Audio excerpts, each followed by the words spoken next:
Earth is beautiful, but because of human activities, garbage everywhere, we are slowly killing the earth. And now,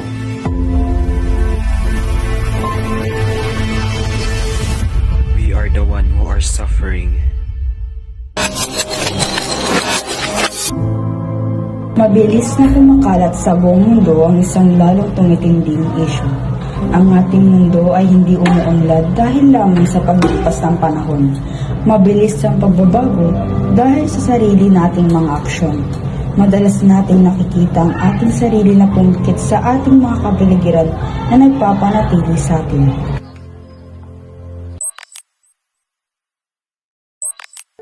Nakakabahala na kahit ngayon, may mga tao pa rin nagpapaalala sa mga isyu ng kapaligiran. Ang simpleng kawalan ng katarungan ay makakakita ng malaking problema. Kahit na sa pinakamaliit na aksyon ay maaaring maging malaking problema. Hindi ba kapani-paniwala?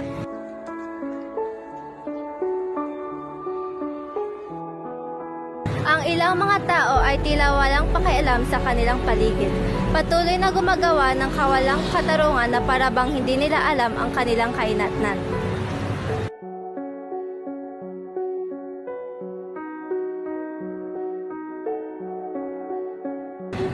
Sa bagong panahon na ito na may bagong henerasyon, pinapaalala sa atin ang salita ni Jose Rizal na minsan na nagsabi, ang kabataan ang pag-asa ng bayan.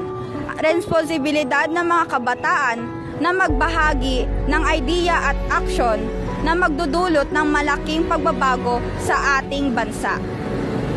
Pero hindi lang ang kabataan ang dapat gumawa ng mga kilos.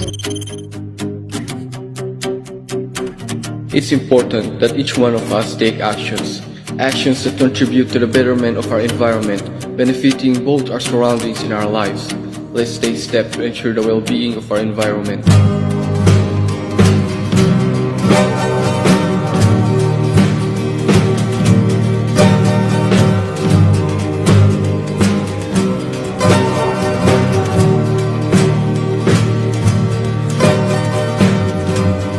Locked in a stalemate with the men was no hope. Rock in a hard place, it's battery control.